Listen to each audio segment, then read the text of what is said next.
Hey, this is Corey, and I am so excited. We're going to Tall Paul's Trailers and Campers right off of I-75 and Highway 247 in Macon, Georgia. And we're going to be looking at a River Heritage Glen LTZ trailer. So we're excited about that. Come along and join us. I think you'll like it.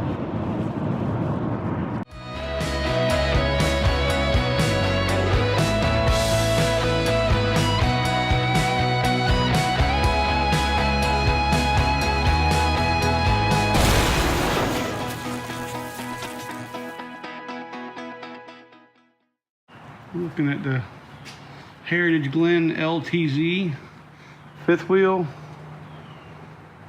Guy said there's a attachment that goes on here with the swing arm right about there, and that would swing around just to get to the outdoor kitchen. In there, a nice pass-through. big pass-through battery disconnect switch. You see the aluminum substructure under it. So you'll have I'm sorry, 2 full tanks of propane. And this would be the generator bay, right? I tell you what most of them are doing is setting them on the back end back there because it's away from your master bedroom. But it's got an auto changeover on it. Outdoor shower.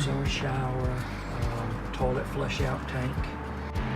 And we're laminated and insulated all the way around.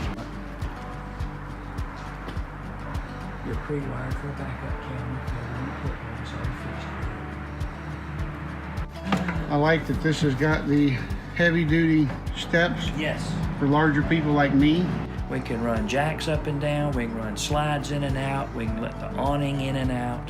Just right here. Cut lights on. Right here. Farm-style sink is in this one. It's a nice residential too. Well, you know if that's a convection microwave? It's not. It's just a regular microwave. It's 3-burner high output stove. So this one is 5,500 BTU, where these are 5,000 BTUs. And that's an oven, I'm assuming? That's a real oven. This entertainment package, flat screen. And you said that back there is a regular That's a regular hide-a-bed sleeper sofa, not the jackknife. And then you got your recliners over here. I like the lights in here too. LEDs. Got 4 slots. 4? 1, 2, yeah. Because that bedroom, middle bedroom's got, I say, I don't know, 11 cubic foot refrigerator. Now for Michael's room. Of course, now, you know, during the day, you play PlayStation or whatever, watch TV in here. That's just a regular couch. Yeah.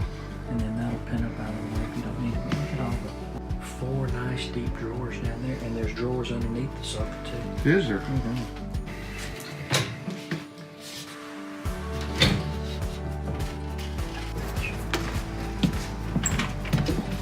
Make sure you... And you said this was plumbed for washer and dryer? Right to the right, pan to the right, just a little bit. Oh, okay. So it's like the all-in-one thing? Wired in. Well, that was big enough you could put stackables if you wanted to. You said that was 9-inch pillow top, king size. It's called the Denver series. And it's a king. It's a full 6 foot 6 wide. And I guess that's the emergency jack let down there? It is, yes. Man, that is a lot of room. It is. Towels, linens, you got all You even got room back up in there. all the way to the nose. Here's the bathroom. Yeah, for the ladies. It's got a sitting tub. And a nice sized toilet. Medicine cabinet. I like the glass doors. Oh, it's even got a little latch for them too. Yeah, skylight up top. Well, I'm sorry, no. Like the little decorative light. We're at Tall Paul's Campers, one of the last mom and pops left in the RV business, celebrating 59 years. Awesome. And my name is Ready Eddie. That refers to eating, but I enjoy selling campers too. I am not just a salesman, I'm a camper myself, so we love it. There's no more fun in the world. Just absolutely love it. Absolutely. Hey, this is Corey, and I just wanted to share a couple thoughts that I had about what I liked and disliked with the Forest River Heritage Glen LTZ. For those following along at home, it will be the 368RLBHK. So let's go ahead and get started with the outside. I did like that the propane tanks were stored together on one central location. I also like that the other controls and hookups were pretty well centrally located as well too, within maybe 5 feet of each other. What I disliked was that the grill was almost like an afterthought. It was like, oh, let's go ahead and put a grill on this thing.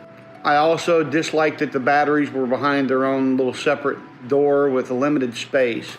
If anybody's considering any kind of significant solar where you might have 3 or 4 batteries, they won't fit in behind that door. The water system wasn't a Nautilus and the controls seemed cheap. I did not like that the spare tire was kept where the generator would normally go, and if you got the right generator, it wouldn't keep you awake as well. As far as like the inside goes, the remote was nice to have and all in one place to get set up and tear down. That way you have one little control thing. You can raise your jacks and open your slides, etc., etc. I like the increased storage under the master bedroom all the way up to the nose of the slide out. I liked that the trailer had a fireplace and theater seating that were opposed. They weren't where you had to crank your neck around. That was very nice to me. I also liked that they had a separate dining room table and chairs rather than a banquette or a U-shaped banquette. I also liked that there were drawers under the couch in the mid-bunk, so there'd be a lot of storage in that room. The things I didn't like were that the quality of the sinks in the outdoor kitchen, the indoor kitchen, and the bathroom, they just seemed thin and cheap to me. And I didn't like that the only view you had in the trailer was that of your neighbor's front yard rather than your own. I know the trailer had not been leveled, but the floor seemed a little bit weak to me. I'm a big guy and I'm pretty sensitive to that feeling. And it felt like I was gonna fall through the floor a lot of times. It was kind of squishy. So I wasn't comfortable in that trailer. As usual, the king size bed, nice to have a bigger bed, but you don't get any room around the side of it. And the master closet, the guy was talking about putting a side-by-side washer and dryer in there. I wouldn't do it, no. Even if it was a stackable, it would limit the space in there. That front closet was very small comparatively to other ones that I have seen. That's my opinion on it, and I hope you enjoy it. I hope you found something to use with it. Hey, you know, we really love hearing from you guys. So if you're new here to the Wanderlust Chronicles, go ahead and hit that like button, and go ahead and hit the subscribe button, and hit the little bell button right next to it so you'll be notified whenever we come out with a new video. And if you're not new to the Wanderlust Chronicles, go ahead and hit us up with a comment below. We'd love to hear what your experience is with travel trailers or fifth wheels. So until next time, we'd like to hear from you. So we'll see you again somewhere on the road.